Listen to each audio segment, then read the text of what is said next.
शेख हसीना वाजिद जो कि बांग्लादेश की प्राइम मिनिस्टर थीं 5 अगस्त को इस्तीफ़ा देकर मुल्क छोड़कर बाहर रवाना हो गईं।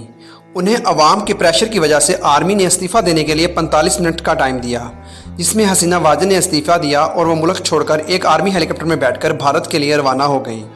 इस दौरान हज़ारों लोग उनकी सरकारी रहायशगाह जो कि बांग्लादेश के कैपिटल ढाका में है उसमें घुस आए। इस सब हालात को देखते हुए हर इंसान के जहन में ये सवाल है कि आखिर बांग्लादेश जो कि तरक्की की तरफ गामज़न मुल्क है, आखिर उसमें ऐसे पॉलिटिकल मसाइल क्यों पैदा हुए। और स्टूडेंट्स जो कि पहले सिर्फ कोटा सिस्टम के ख़िलाफ़ पुरअमन प्रोटेस्ट कर रहे थे वो सब क्या था, और वो पुरअमन एहतजाज क्यों पुरतशद्दुद एहतजाज में तब्दील हुआ, और ये कोटा सिस्टम क्या है। आइए इस वीडियो में हम सब इन सवालों के जवाब ढूंढते हैं। शेख हसीना वाजिद जो कि जून 1996 में बांग्लादेश की 10वीं वज़ीर-ए-आज़म बनी थी, अपने 5 साल हुकूमत पूरे करने के बाद वो इलेक्शंस हार गई और फिर वो 2009 में बांग्लादेश की प्राइम मिनिस्टर बनी, जिसके बाद वो 5 अगस्त 2024 तक बांग्लादेश की हेड ऑफ़ द गवर्नमेंट रहीं। इन्होंने 20 साल एज अ वज़ीर-ए-आज़म बांग्लादेश को सर्व किया और ये बांग्लादेश की सबसे ज़्यादा लंबा अरसा तक वज़ीर-ए-आज़म रहीं और दुनिया में सबसे ज़्यादा अरसे तक हेड ऑफ़ द गवर्नमेंट रहने वाली खातून बनी।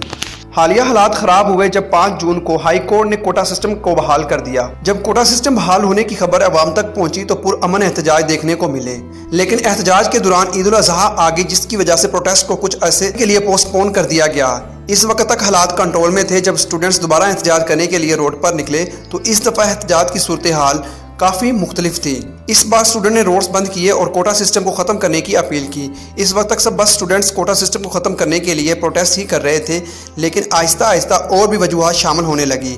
शेख हसीना वाजिद की पॉलिटिकल पार्टी अवामी लीग का एक स्टूडेंट विंग, जिसे छात्रा लीग के नाम से जाना जाता है, वो स्टूडेंट्स की पार्टी है जो कि हसीना वाजिद और उनकी हुकूमत के हक़ में थे। इस लीग के मेंबर्स की जानब से प्रोटेस्ट करने वाले स्टूडेंट्स पर हमले किए गए, जिसमें उन्हें पुलिस और हुकूमत की भी सपोर्ट हासिल थी।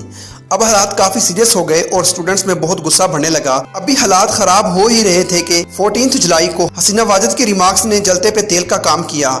14 जुलाई को हसीना वाजिद ने मौजूदा हालात में रिमार्क्स देते हुए कहा कि अगर फ्रीडम फाइटर्स को कोटा नहीं दिया जाएगा तो क्या रज़ाकारों को दिया जाएगा। इस बयान की अहमियत आपको तब समझ आएगी जब इसमें इस्तेमाल होने वाले 2 लफ्ज़ फ्रीडम फाइटर और रज़ाकार की समझ आएगी। इसको समझने के लिए हमें थोड़ा हिस्ट्री में जाना पड़ेगा।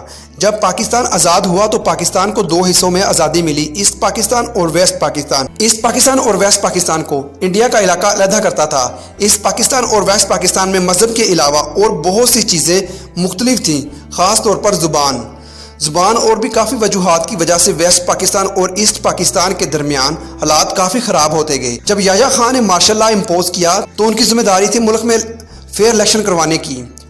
1970 के इलेक्शंस में, जिसमें ईस्ट पाकिस्तान में 169 सीट में से 167 सीट्स अवामी लीग पार्टी ने जीती, जो शेख मुजीबुर रहमान की तरफ से लीड की जा रही थी। पाकिस्तान की नेशनल असम्बली की टोटल सीट्स 300 थी। ईस्ट पाकिस्तान में सीट्स मुख्तलिफ पार्टीज़ में बट गई थी। अब सीट्स के मुताबिक अवामी लीग पार्टी बआसानी ईस्ट पाकिस्तान और वेस्ट पाकिस्तान पर अपनी हुकूमत बना सकती थी, लेकिन याह्या खान ने इस इलेक्शन को मानने से इनकार करते हुए फौजी हुकूमत को जारी रखने का हुक्म दिया, जिसपे शेख मुजीबुर रहमान और उनकी पार्टी की तरफ से काफ़ी प्रोटेस्ट देखने को मिला। 26 मार्च को शेख मुजीबुर रहमान की जानब से ईस्ट पाकिस्तान को वेस्ट पाकिस्तान से अलग करने का ऐलान किया जाता है, जिसके लिए वेस्ट पाकिस्तान की तरफ से एक मिलिट्री ऑपरेशन जारी किया जाता है, जिसका नाकाम था ईस्ट पाकिस्तान को वेस्ट पाकिस्तान से अलग होने से रोकना था। और इस ऑपरेशन की वजह से हमें एक लिबरेशन वार देखने को मिली। इंडिया की सपोर्ट से शेख मुजीबुर रहमान और उनके सपोर्टर्स एक अलग मुल्क लेने में कामयाब हो गए। बांग्लादेश 16 दिसंबर 1971 को एक आज़ाद मुल्क बना। जिन लोगों ने बांग्लादेश को आज़ाद कराने के लिए जंग लड़ी उन्हें फ्रीडम फाइटर्स कहा जाता था। ये वो लोग थे जिन्होंने बांग्लादेश को आज़ाद करवाने के लिए अपनी जानें खतरे में डाली, और दूसरी तरफ वो लोग थे जो लोग ईस्ट पाकिस्तान और वेस्ट पाकिस्तान के अलग होने के हक में नहीं थे, उन्हें रज़ाकार कहा जाता था। आज़ादी के थोड़े अरसे बाद ही शेख मुजीबुर रहमान की जानब से फ्रीडम फाइटर जिन्होंने मुल्क को आज़ादी दिलवाने के लिए जंग लड़ी, उनके लिए गवर्नमेंट जॉब्स के लिए 30% कोटा रखा गया, जो कि 97 में उनके बच्चों और 2010 में उनके बच्चों के लिए भी कंटिन्यू रखने का फैसला किया गया।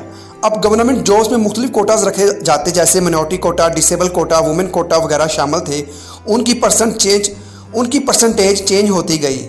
इस तरह गवर्नमेंट जॉब में से सिर्फ 44% कोटा ओपन मेरिट लिए मखसूस रखा गया, बाकी 56% कोटाज की मद में रहा, जिसमें मेजर हिस्सा 30% सिर्फ फ्रीडम फाइटर्स के बच्चों के लिए था। इसके खिलाफ प्रोटेस्ट होने लगे क्योंकि उसे अनकॉन्स्टिट्यूशनल कोटा समझा जाने लगा کہ فریڈم فائٹر کے بچوں کو صرف اس لیے جوز ملے کہ ان کے دادا نے ملک کی آزادی کے لیے جنگ لڑی۔ یہ ان اسٹوڈنٹس کے لیے ناانصافی تھی جو میرٹھ میں ان جابس کے اہل تھے۔ اس لیے اسٹوڈنٹس کی جانب سے کوٹا سسٹم ختم کرنے کا مطالبہ کیا گیا، جس میں کہا گیا کہ صرف منورٹی اور ڈسیبل کوٹا کے علاوہ باقی سب کوٹا سسٹم کو ختم کیا جائے۔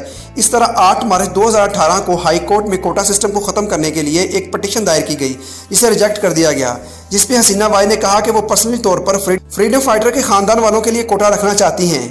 پٹیشن رد ہونے کے بعد جب اسٹوڈنٹس نے کافی پروٹیسٹ کیا، جس پہ انہوں نے یہ مطالبہ کیا کہ فریڈم فائٹرز کا کوٹا کم کیا جائے تاکہ اسٹوڈنٹس میرٹ پہ جاب حاصل کر سکیں، جس پہ حسینہ واجد نے ایک ایگزیکٹو آرڈر جاری کیا جس میں انہوں نے بنگلہ دیش سول سروسز سے فریڈم فائٹر کا کوٹا ختم کر دیا، جس کے بعد کچھ عرصہ خاموشی رہی، لیکن پھر ہائی کورٹ نے حسینہ واجد کا ایگزیکٹو آرڈر خارج کر کے کوٹا سسٹم بحال کر دیا، جس کے بعد پھر اسٹوڈنٹ کی طرف سے پروٹیسٹ کیے گئے۔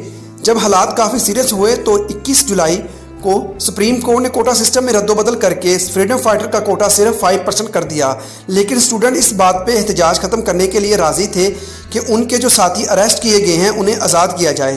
جب ایسا نہ کیا گیا تو حالات بد سے بدتر ہوتے گئے اور اسٹوڈنٹس نے ڈھاکہ میں پروٹیسٹ کرنے کا اعلان کیا، اور آرمی نے عوام کے پریشر میں آ کر عوامی لیگ کی سربراہ حسینہ واجد کو ریزائن کرنے کے لیے صرف 45 منٹس کا ٹائم دیا، جس کے بعد انہیں تقریر ریکارڈ کرنے کا بھی ٹائم نہیں دیا گیا اور انہیں آرمی ہیلی کاپٹر میں بٹھا کر بھارت بھیج دیا گیا، جس کے بعد ملک میں صورتحال کو کنٹرول کرنے کے لیے کرفیو لگایا گیا۔ بنگلہ دیش آرمی چیف نے اپوزیشن کے حکمران سے ملاقات کی اور عبوری حکومت بنانے کے لیے مشورات طلب کیے۔ آرمی چیف نے عوام سے پرامن ہونے کی اپیل کی اور یقین دلایا کہ بہت جلد نئی حکومت بنائی جائے گی، جس پہ طلبہ نے اپنے گھر والوں ساتھ سڑکوں پر جشن منایا۔ اب میرا آپ سے یہ سوال ہے کہ اس مضبوط معیشت کے باوجود عوام میں کس چیز کا اتنا غصہ تھا کہ حسینہ واجد کو بھرا ملا چھوڑ کر باقاعدہ فرار ہونا پڑا؟ اس کو اتنا بھی موقع نہیں ملا کہ وہ سیاسی عمل کے ذریعے اپنے عہدے سے علیحدہ ہوتی، اور اگر استعفیٰ بھی پیش کرنا تھا تو صدر یا اسپیکر کے سامنے پیش کرتی۔ اس کے بعد اگلے انتخابات کا کوئی ڈول ڈالا جاتا جس میں ان کی جماعت بطور سیاسی جماعت حصہ لیتی۔ کچھ بھی نہیں ہو سکا، حتیٰ کہ غیر آئینی طور پر اپنا استعفیٰ آرمی چیف کے ہاتھ میں پکڑا کر ایمرجنسی میں اور آرمی چیف بھی مصطفیٰ کا قریبی رشتہ دار، جس سے یقیناً اس نازک صورتحال میں اس کو محفوظ راستہ دیا۔